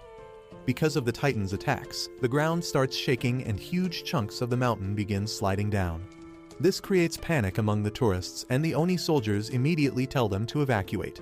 Once everyone has run away, Juji confirms it using his radar skill, and Nato decides to stop playing around with the female Titan and knocks out Homare to stop her rampage. At the same time, Jin is fighting Momogi, who pushes him back with her black boxes. Jin decides to keep his distance from her, but he doesn't notice that she summoned a box behind him. and he gets trapped inside it. He can't get out of the box now, and Momogi decides to give him a slow and painful death. She begins to shrink the box, telling Jin that he will be squished to a paste inside it. He tells her that he will break through with sheer force, but Momogi doesn't think that it is possible. As the box grows even smaller, she says that the brain starts panicking when someone is enclosed in a tight space, and people lose the ability to do anything. She thinks the same will happen to Jin as the box shrinks further, but then suddenly, she hears the sound of a blade hitting the wall. She thinks it is impossible for him to do that in such a closed space, but Jin has more surprises for her. Suddenly, the box cracks, and then it is blown away to pieces as Jin emerges with chainsaws protruding out of his back. He tells Momogi that once upon a time, he slept in the AC duct of an abandoned building. That place was cold, damp, and foul-smelling, and compared to that her box was a Jet 2 holiday. Momogi is pissed at that and decides to finish him with her next attack. But just then, someone throws the severed head of a monster there. It turns out to be the delinquent named Ikari, who is pissed at the Momotaro for thinking that they could kill him with trash like this. Jin tells him to stay back because this is his fight, but Ikari is already determined to take down the Momotaro in front of them. However, as he sees Mommy Momogi's plot, he loses control of himself. He begins lecturing her about wearing decent clothes, but she doesn't really care what men think about her outfit. Ikari then drops his blood on the ground to activate its power, but Momogi decides to trap both the boys in her cage first. Unfortunately for her, Ikari is too fast and agile compared to her attack. He easily moves through her attack and lands a solid kick to her jaw that rattles her. Momogi is shocked because she couldn't predict the attack, but turns out that even Ikari couldn't predict what his power would do. His blood ability gives him a random power depending on how angry he is, and right now, he got a pair of magical red boots that increase his speed and agility. Ikari thinks that he should have been more angry to get a better weapon, but Momogi just thinks that he is a speed-type enemy and she is not good against those. At the same time, outside the barrier, Nato uses his special attack to destroy the barrier. The entire headquarters starts shaking as a result, and he realizes that the building will soon collapse. However, he believes that the lives of their friends trapped inside are much more valuable than the building, and they need to rescue them quickly. Everyone inside the building also feels the tremors and realizes they need to get out quickly. Meanwhile, Nato and his group reach the place where Momogi is fighting Jin and Ikari. Nato tells Momogi that she is trapped now, and after using her powers on a huge scale all this time, she should be out of stamina. He tells her to surrender because she can't run, but Momogi tells him that she is not planning to run anyway. She throws away her dress, wearing only a thin layer of the black bacteria as she declares that she will kill everyone here. Meanwhile, Tsubakiri also decides to finish his battle with Shiki, but Shiki rolls away from the range of his gravity attack. He summons his rocket launcher again and attacks them, but the zombie manipulates the gravity to block the rocket from even reaching him. Tsubakiri then shows another skill of his zombie partner, compressing oxygen into a small sphere that becomes incredibly heavy thanks to his powers. He then shoots that gravity ball towards him, dealing terrible internal injuries to him. As Shiki groans in pain, Tsubakiri says that he can't believe that he is the son of Kishin, who was once hailed as the strongest Oni general in history. He is disappointed in Shiki, who doesn't even know if he should believe his story. Meanwhile, Mei also feels the tremors and gets scared as debris starts falling from the roof. However, she remembers how Shiki told her not to give in to despair. He had told her to cheer for him if she felt like she really wanted to live, and she decides to find courage by supporting him. At the same time, the Momotaro named Samadare, who killed Shiki's dad, reaches the headquarters of the Momotaro agency. His new vice captain Hina greets him and immediately starts glazing him because apparently he is a living legend among the Momotaro. However, Samadare doesn't want anything to do with the nerd, and he tells her that he works alone so he doesn't need her. Hina is hurt by his answer, but she shamelessly follows him anyway and begins asking about the headquarters and other stuff because she is from the countryside and this is her first time seeing a city. She suddenly asks about the children of Kishin, which is a topic for gossip among everyone at the agency, and Samadare finds that the only question worth answering. He tells her that a long time ago, the fearsome Oni named Kishin single-handedly brought the Momotaro agency to the brink of destruction. He knocked up a lot of women to spread his genes all over the world, so that more strong Oni could be born after him. Hina finds that odd because if Kishin really was Nick Cannon of the Oni, then there should be a lot of his kids and grandkids flooding the streets. Samadare tells her that only those Oni who have inherited Kishin's power are called children of Kishin, and there are not many of them. However, they are born at certain predictable times. Hina asks him what does he mean by that, and another Momotaro gives her the answer. He says that the children of Kishin pop out when the Momotaro side is heavily dominating the Oni. Hina is taken aback by the delinquent who just appeared in front of her out of nowhere, and he introduces himself as Shinya, the captain of the 21st unit. Hina feels nervous in front of Shinya because he seems really scary, but he is quite talkative as well. He tells her that the war between Momotaro and Oni has been going on for thousands of years, and it is actually because of Kishin and his descendants. When the Momotaro Agency was first formed and almost destroyed the Oni community, Kishin was born. Ever since then, whenever they are about to end all Oni, the children of Kishin awaken their power and prolong the war. Shinya keeps cursing the Oni while scoffing at Hina, and then asks her why is it a problem that the Oni can live among the humans now. She gives him the bookish answer that Momotaro are supposed to protect humans from Oni, and if the Oni hide among ordinary humans, innocent people might get caught in the crossfire. Shinya scolds her for being a nerd and says that they have got politicians on their side, who help them clean up the mess even if their identity is exposed or if humans get caught in the crossfire.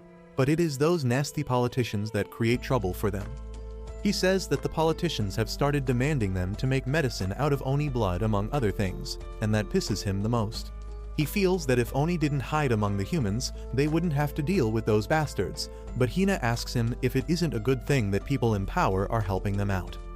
Shinya scoffs at her again, telling her that the politicians are supporting them only so that they are the first ones to be protected if things go south.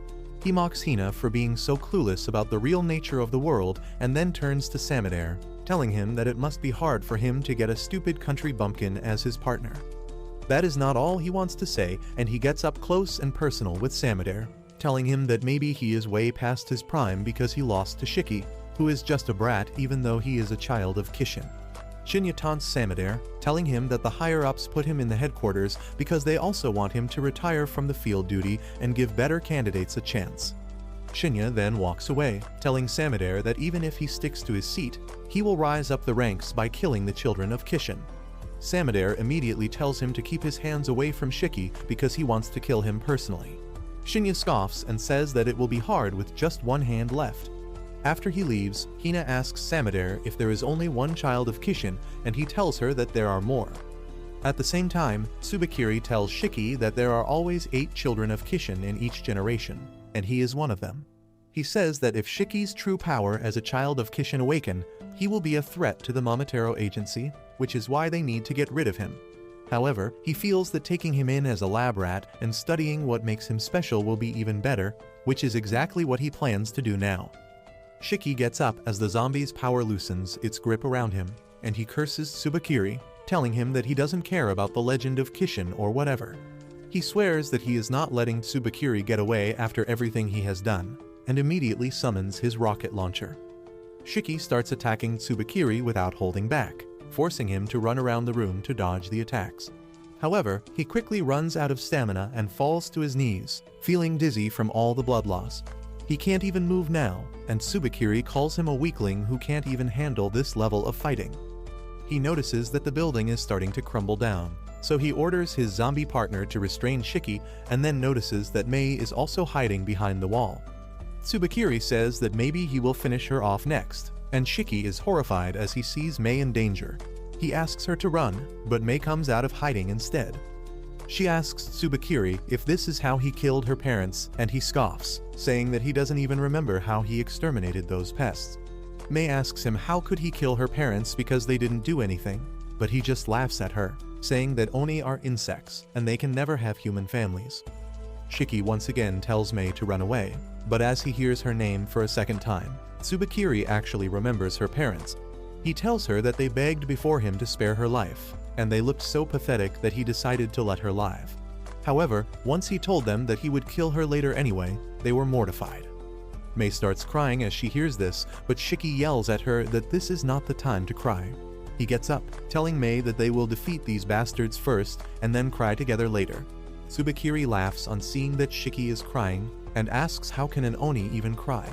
Shiki tells him that he can cry because he has a heart, and if Tsubakiri can't understand that, he is the true demon here. Tsubakiri gets pissed at this and uses the zombie to crush Shiki even further. He then decides to end Mei's life too, and the air around her gradually gets heavier.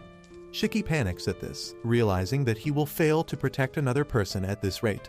He pushes his body to its limits, hoping to find some hidden stash of strength that can help him protect Mei. Suddenly, his fingernail is ripped open, and the blood coming out of it erupts into a fire tornado. Tsubakiri is taken aback by this, because this means that Shiki is awakening his power as a child of Kishin. The children of Kishin have an unique element attribute, and Shiki has the flame attribute. Thanks to his newly awakened powers, he cancels the gravity field pressing him down and feels that he still has the energy to fight. Tsubakiri is shocked by this, but he decides to take him down before he can recover. However, the moment he tries to use his powers, a bullet from Shiki tears through his arm and sets it on fire. Tsubakiri panics, thinking that Shiki is really dangerous if he is still so powerful with just a little amount of blood. But just then, Shiki falls on his knees because he can't control the flames surrounding his body. Tsubakiri notices this too, and he immediately presses Shiki down again. He then decides to kill Mei, telling her that her parents were vermin who died pitiful deaths, and she will be like them too. Shiki curses him, asking what the hell did Mei's parents even do to him. He asks if Oni are not even allowed to live peaceful lives, and that reminds Mei of the time she asked the same question to her parents. They told her that everyone is allowed to live a peaceful and happy life, and she starts crying as Shiki says the same thing. However, Tsubakiri, the racist, gets pissed at this, and he decides to end both of them with his ultimate attack. He creates a gravity vortex with a zombie's power, and Shiki creates his gun again to fight back. Tsubakiri thinks that he is just bluffing because he doesn't have enough blood left to create ammo, but Shiki is determined to fight till the end to protect Mei's future. Meanwhile, Mei thinks about her parents and how they told her to never give up on her future. She takes a deep breath and cheers on Shiki, and suddenly, the flames surrounding him erupt once again. He gets his power back, and Tsubakiri can't understand how that can happen. However, Shiki is happy that Mei kept her promise to him, and with his recharged power, he shoots a powerful shot at the gravity vortex, tearing it apart. Tsubakiri can just watch it happen, and then the explosion from Shiki's attack hits him head-on, dealing huge damage. As the severely injured Tsubakiri lies on the ground, he regrets underestimating Shiki. He can't believe that he lost to someone who recently awakened his powers, but he realizes that he is too injured to get out of this situation alive. He crawls forward towards his zombie partner Manaka, recalling how they first met.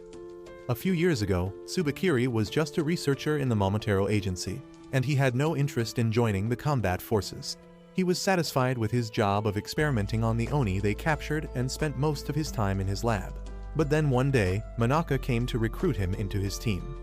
Tsubakiri immediately hated Manaka's habit of meddling into the lives of others, and he refused his offer. However, his refusal had the same value as I have in my family, and the next day, he was transferred to Manaka's squad because of orders from the higher-ups.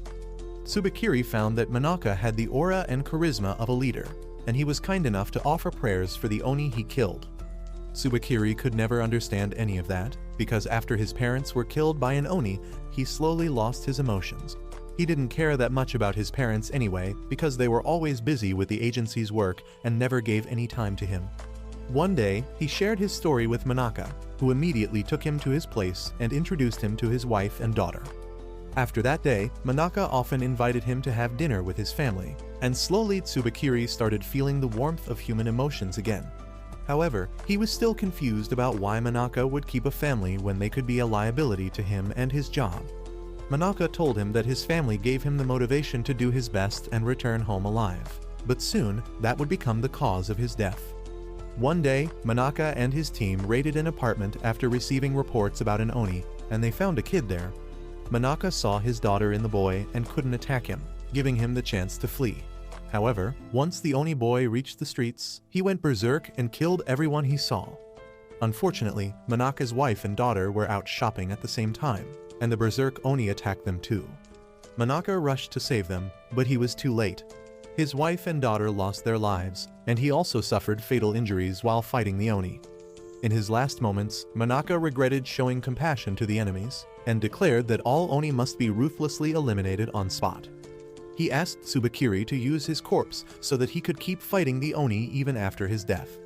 Tsubakiri accepted his request, and by controlling Manaka's corpse, he soon rose to the rank of a squad captain. Even now, he has not given up, and he swears that he will keep fighting with Manaka by his side until they exterminate all Oni. He tries to crawl towards him, but then suddenly, Manaka's body catches fire and Tsubakiri falls unconscious after losing all hope. On the other hand, Shiki can't believe that he won the fight. As he stares at the ceiling dumbfounded, Mei approaches him and suddenly a huge rock falls from the ceiling, falling right next to her. The sound of the rock falling snaps Shiki back to his senses, and he tells Mei that they need to get out of this place immediately. However, he doesn't have any energy left, and he collapses on the floor, bleeding out profusely. At the same time, in the tunnel, Mommy Momogi has shut herself inside a barrier after realizing that she can't win. Nato decides to leave her alone because she doesn't have enough power to seal off their base again. Instead, he decides to rescue everyone trapped inside before the building collapses. Nato, Jin and others run to the main hall, and to their surprise, they find Kyoya treating the unconscious Shiki. Jin asks him how the hell did he survive, and Kyoya says that he was almost on the verge of death. But he drank some of his blood that got splattered on the roof, that allowed him to stay alive. After hearing this, Nato moves on to deal with Tsubakiri, telling him that he looks pathetic. However, before finishing him off, he asks what he thinks about Shikin's Kijin powers. Tsubakiri replies that Shiki was really strong, but it seemed like he was burning his life force away. Jin gets curious about the whole Kijin business, but Kyoya says he will explain things once they get to safety. Soon after that, Momogi arrives at the hall, and she is horrified to see Tsubakiri dead. He had changed after meeting Manaka, and following in his mentor's footsteps, he even started a family, but now Momogi is mortified at the thought of telling Tsubakiri's wife and newborn daughter that he died in battle. A few hours later, Shiki wakes up completely recovered from his injuries. Kyoya and Nato are there to keep a watch over him, and Nato passes him a bottle of water as he remarks that he really defeated a Momotaro captain. Shiki finally realizes that he won against Tsubakiri, but he immediately gets sad because nothing can bring back Mei's parents.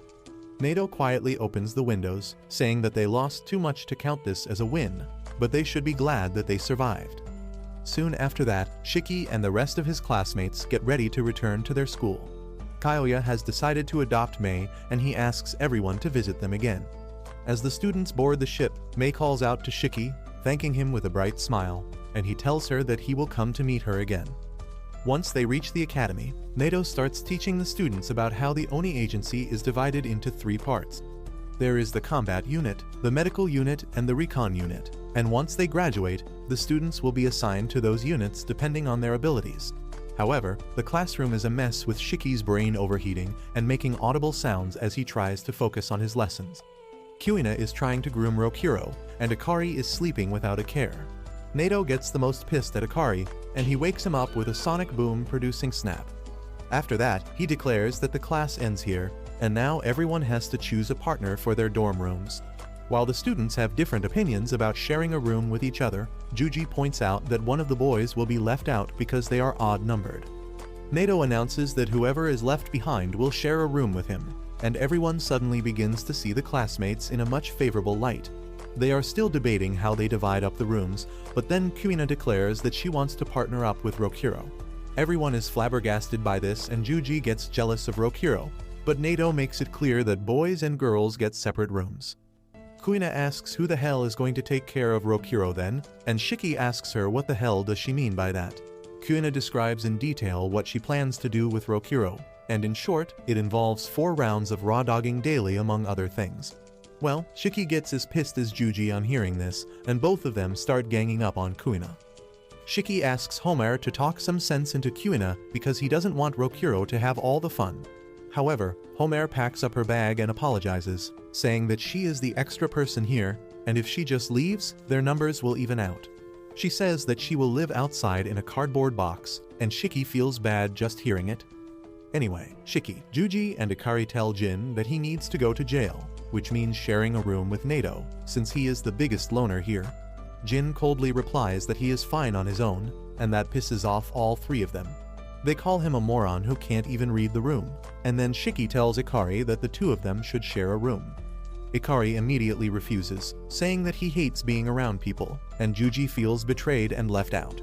As he sulks that no one wants him as their roommate, Rokuro offers a hand of friendship. asking if he wants to become his roommate because he is afraid of Kuina.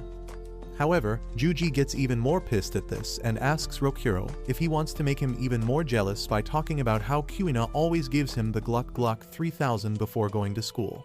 Rokuro's mental health takes a hit because of that, and while he is sulking by himself, Ikari tells Shiki to share a room with Nato instead. Shiki refuses, saying that he wants to talk about crushes and stuff with his roommate before falling to sleep. He talks about how excited he is to go on a school trip with everyone because he has never been to one before, as he was suspended from middle school and then expelled right as he joined high school. Everyone is surprised to hear that Shiki went to school, and he asks them why are they so surprised. Juji replies that his powers awakened when he was young, so he never got the chance to go to school. The others have similar stories, and Shiki realizes that they were worse off than him. Anyway, Nato tells them to quit wasting time and decide their roommates already, and Shiki says that they should use the rock-paper-scissors-split method to decide who they get to pair with.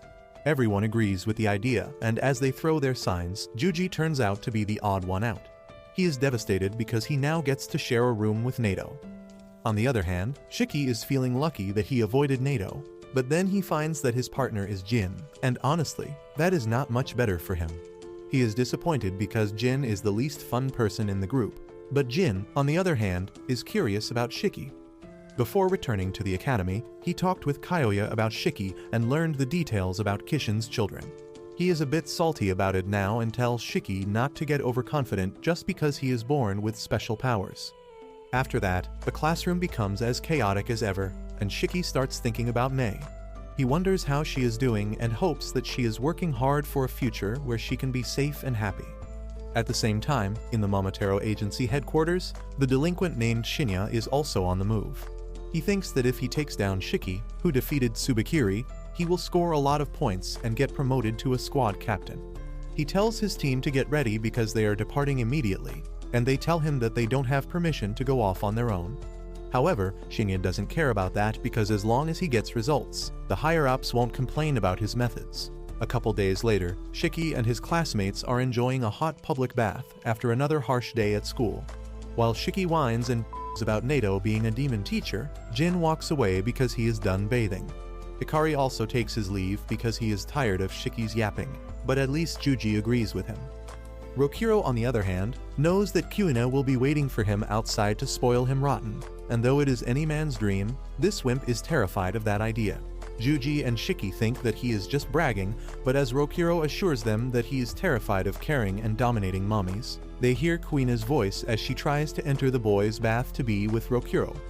The three boys have different reactions to this situation, but as the door opens, they find Nato there instead of Kuina, who is being restrained by the other boys. Nato tells everyone that they are going to conduct an emergency evacuation drill and everyone has to gather in the gym in 10 minutes. Well, Shiki reaches there late and begins telling Nato that it is his fault to disturb him when he was relaxing.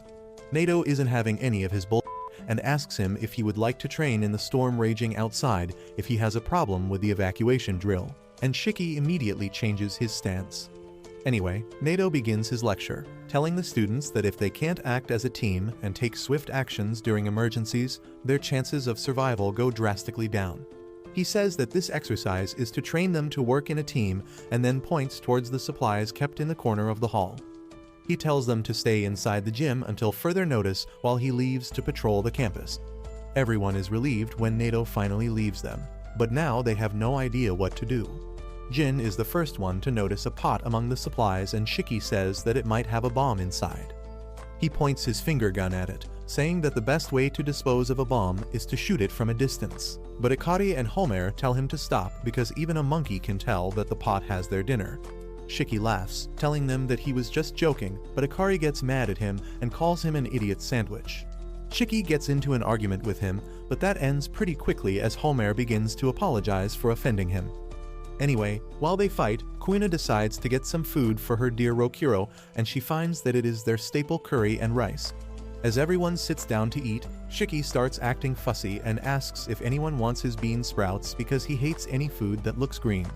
Homer tells him not to be a picky eater, and even though she loves stir-fried bean sprouts, she doesn't love them enough to accept someone's leftovers.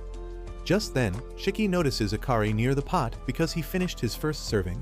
and he immediately swallows all his food in 3 gulps before rushing to get a second serving. Jin watches them from a distance, and even though he wants to rush to get another serving as well, he can't eat fast because he finds it hard to tolerate spices. He doesn't want anyone to think that he is a wimp, so he just eats at a slow pace. On the other hand, Kuina asks Rokuro if he wants another serving as well, and he replies that he is full, and if he eats too much, he gets nauseous. He is low-key jealous of the morons who can eat all they want, but he is also glad that they have got pudding along with the curry. He tells Kuina how much he loves pudding, but this retard gets jealous at this and asks him if he loves pudding more than he loves her. Rokuro doesn't even know what to say as Kuina starts shaking him, but then she decides to make pudding for him later, and he thanks her for that. This suddenly changes Kuina's mood, and she tells Rokuro that he can have her pudding too. Anyway, once everyone is done eating their dinner and dessert, Homer finds that 1 pack of pudding is left. She asks if anyone missed theirs, but everyone has had their share of pudding. She then asks if anyone wants the extra pack, and Jin decides to stop acting tough and raises his hand. However, Shiki swipes off the pudding from Homer's hand instantly. Jin puts down his hand in frustration, but Shiki sees it just in time. He tells Jin to stop hesitating if he is hungry and offers him the final plate of curry he was saving for later, but his genuine gesture only pisses off Jin. At the same time, Nato is inspecting all the rooms one by one as a part of the emergency evacuation drill. Just then, the green messenger pig of the academy comes there, and Nato picks up the phone to find the principal on the other side. The principal tells him that he doesn't need to stick to the rules of the emergency drill, because they both know that there is no real danger on the campus. He tells Nato to go and spend some quality time with his students, but then realizes that the students would be more comfortable without him there. Nato agrees, but he just hopes that his students can get along well with each other, but he doesn't see it happening anytime soon. He begins talking about how everyone has their emotional baggage, and getting along with others is not easy for any of them. Back in the gym, Jin gets ready to fight Shiki for the pudding, and Shiki calls him a coward who can't even say that he wants extra pudding. This angers Jin even more, and he releases his blood chainsaw, prompting Shiki to summon his bazooka as well. Jin shoots the chainsaw at him first and Shiki blocks it, but just as he is about to return fire, Nato arrives there. He is disappointed that they were risking their lives over a pudding, and even more disappointed that they ate all the food and didn't leave any for him. Everyone is shocked to hear that Nato was supposed to eat with them, and Homer starts apologizing because she ate all the bean sprouts. The other students are more shameless, and they tell Nato that it is his fault for not making it clear earlier, and he can't deny their logic. Anyway, he tells them that using their abilities or fighting in the gym is strictly forbidden, and anyone who leaves the hall without permission will be expelled. He then leaves with the pudding but forgets the spoon. Homer wonders if they should go after him and give him the spoon, but Kuina tells her to forget about it because it is not worth risking expulsion. Everyone decides to go to sleep after that, and Shiki gets excited because he just wants to hang out with people his age. Jin is the exact opposite, and he keeps his distance from everyone. Meanwhile, Kuina tells Rokuro to get inside her sleeping bag so that they can cuddle all night, and he is really not into that idea. This pisses off the pervert Juji, who wants to get lucky as well, and Akari is the complete opposite of him. He is mentally an old-fashioned dude who thinks that boys and girls should start dating only after the age of 20, and he doesn't even like the idea that they are all sleeping together. He immediately uses a curtain to divide the hall into 2 parts to separate the boys and the girls, but Shiki is still having fun as this is like a school trip for him. Well, Akari decides to join the fun and says that it is time for horror stories. Shiki starts sweating because he is low-key terrified of ghosts and stuff, but the other boys are all eager to share spooky stories. Akari tells Jin that he is going to share a story with them as well, and Shiki hopes that Jin shows disinterest because then he can get an excuse to chicken out as well. However, Jin has no problem with ghost stories, and Shiki realizes he is screwed. Rokuro goes first, talking about how he feels like someone is always staring at him ever since he came to the academy, but everyone tells him that it is just Kuina. Next up, Juji talks about how terrified he is every time he hears Nato's footsteps while he is wrestling with his snake. Shiki is glad that no story has been about ghosts yet, but then Akari starts reciting a story about the ghost of a woman on a mountain pass. Suddenly, the light goes out and the terrified Shiki lets out a wild scream. He acts cool and tries to pass blame when Juji turns on the flashlight, but there are bigger things to worry about. Jin says that it seems the rumors about ghost stories attracting real ghosts are true, and then points out to a ghost standing in the corner. It is just the principal who is trying to spook the kids to make them bond with each other a little bit, but Shiki, Rokiro and Juji are terrified. They cling to Akari, who pushes them away because this is the first time he has seen a real ghost and he wants to become a ghostbuster.